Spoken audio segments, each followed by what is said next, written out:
안녕하세요. 오늘 여러분께서 보내주신 자료들, 이걸 좀 깊이 파고 들어볼까 하는데요. 네, 반갑습니다. 주제가 경제사상, 그중에서도 특히 분배 문제입니다. 맞습니다. 이게 좀 낯설 수도 있는데, 불교의 보살자본주의라는 개념하고 또 서양의 사회계약론적 분배관, 이걸 비교해 본다고 하니 상당히 흥미로울 것 같아요. 네, 보통 유교 자본주의는 그래도 좀 들어보셨을 텐데 이 불교 경제사상, 특히 그 윤리적인 분배를 중요하게 보는 보살 자본주의는 상대적으로 좀 덜 알려졌죠. 네네. 근데 그 안에 현대 사회에도 생각해 볼 만한 지점들이 꽤 있거든요. 사실 저도 자료 보면서 했던 게 이 동양의 고대 사상이 칸트나 뭐 롤스 같은 서양 근현대 철학자들하고 딱 맞다는 부분이 있다는 거였어요. 아, 네, 맞아요. 그런 지점들이 있죠. 전혀 다른 배경인데 이게 어떻게 연결이 될까? 한번 좀 자세히 들여다보죠. 그럼 우선 보살 자본주의 이게 뭔가요? 개념부터 좀 확실히 해야 할 것 같아요. 네, 그 핵심은요. 생산 그 자체보다는 어떻게 공정하게 나눌 것인가. 바로 이 분배 문제하고요. 그리고 그 바탕에 깔린 윤리적 관계. 불교 용어로는 연기론이라고 하죠. 이걸 중시하는 경제관입니다. 아, 연기론요? 모든 게 연결되어 있다는. 그렇죠. 모든 것이 서로 원인이 되고 결과가 되면서 영향을 주고받는다는 거예요. 그래서 나를 이롭게 하는 자리가 결국 남도 이롭게 하는 이타로 이어진다는 그런 자리이타 정신, 이걸 실천하는 그 보살의 마음에 빗대서 보살자본주의 이렇게 부르는 겁니다. 나눔과 회양이 중요하고요. 그 연기론적 윤리관이 아까 말씀하신 칸트 철학하고도 비슷하다고요? 이게 뭐 직접 영향을 주고받은 건 아니겠지만 사상적으로 뭔가 통하는 게 있다는 거죠? 네, 맞습니다. 후대 학자들이 주로 지적하는 유사성인데요. 예를 들면 칸트가 그 이율배반, 서로 막 모순되는 명제들 사이에서 어떤 보편적인 도덕 법칙을 찾으려고 했잖아요. 네, 그랬죠.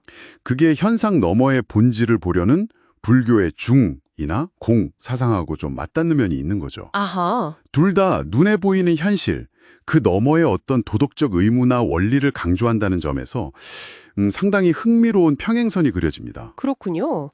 근데 왜 유독 불교 사상에서는 분배를 그렇게 중요하게 다뤘을까요? 생산보다도 더요? 그 배경에는 뭐 여러 해석이 있긴 한데요. 뭐 인도의 풍토 자체가 워낙 풍요로워서 생산보다는 분배가 더 중요했다는 얘기도 있고, 아니면 반대로 고대 부족 사회는 생산력이 낮으니까 균등 분배가 생존에 필수적이었다. 뭐 이런 해석도 있고요.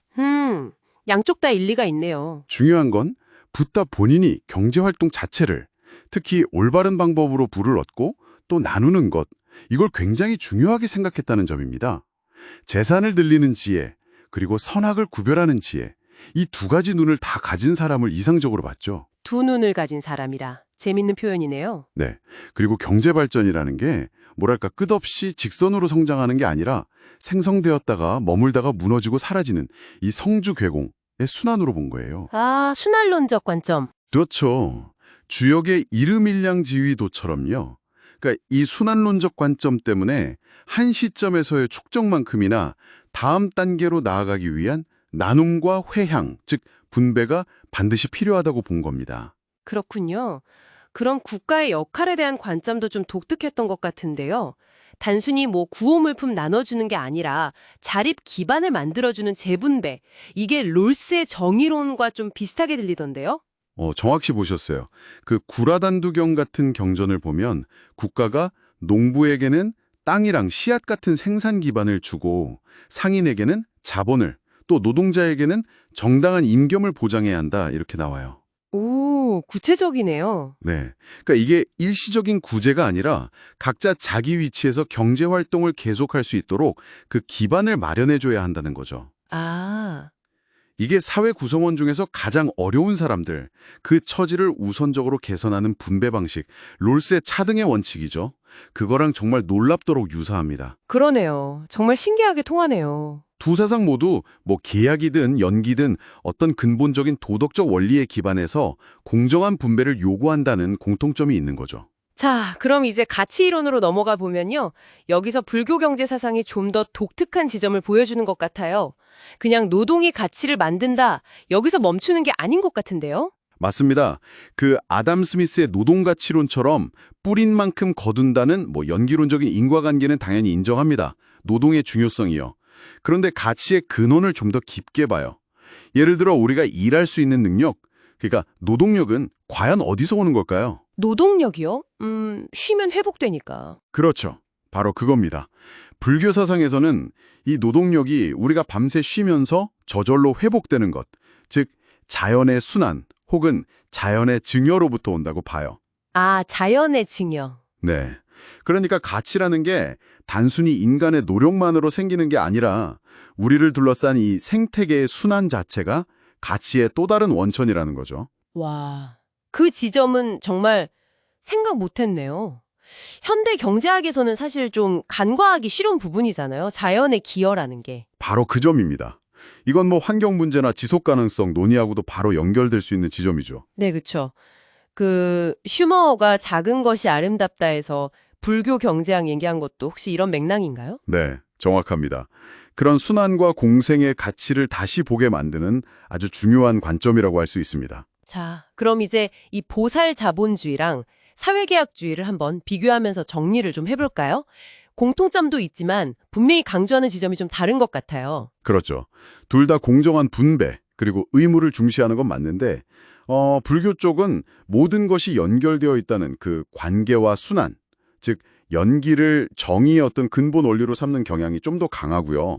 반면에 사회계약주의는 사람들이 합의한 규칙과 정의, 즉 계약 그 자체를 좀 더 강조하는 편이죠.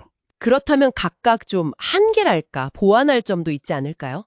예를 들어 불교적 관점은 요즘처럼 복잡한 사회에서는 그 연결의 범위를 어디까지 봐야 할지 좀 애매할 수도 있고 또 효율성 측면은 좀 약할 수도 있지 않을까, 뭐 이런 생각도 드는데요. 네, 충분히 가능한 지적입니다. 그 연기의 경계가 좀 모호해질 수 있다는 점, 그리고 때로는 그 정의로운 결과 자체에 너무 집중하다 보니 과정상의 효율성이 좀 떨어질 수도 있다는 점, 그런 면이 분명히 있죠. 반대로 사회계약주의는 그 합의된 계약을 안 지킬 때의 문제점, 그리고 계약만으로는 다 담아내기 어려운 어떤 공동체적인 유대감이나 배려, 이런 것들의 중요성을 좀 간과할 수 있다는 비판이 있고요. 결국 뭐 서로에게 배울 점이 있다는 거네요. 계약주의는 좀 더 관계나 연대의 가치를 돌아볼 필요가 있고, 불교 사상은 현대사회에 맞게 그 적용 방식이나 공동체 존중과의 균형, 이런 걸 좀 더 고민해야 하고요. 맞습니다. 오늘 우리가 살펴본 이 두 사상은 어떻게 보면 효율성만 만능주의에 빠지기 쉬운 우리 현대 경제 시스템에 무엇을 위한 경제인가, 우리가 어떻게 함께 살아가야 하는가, 이런 근본적인 질문을 던져주고 있다고 생각해요. 네, 오늘 이야기는 여기까지 나눠봐야 할 것 같습니다. 마지막으로 여러분께 한번 생각해 보실 만한 질문 하나를 남기면서 마무리할까 하는데요. 모든 것이 서로 연결되어 있고 또 다른 존재를 나 자신처럼 여기는 그런 보살의 마음, 이걸 오늘날 우리 경제활동이나 분배 시스템에 한번 적용해 본다면 과연 어떤 새로운 가능성이 열릴 수 있을까요?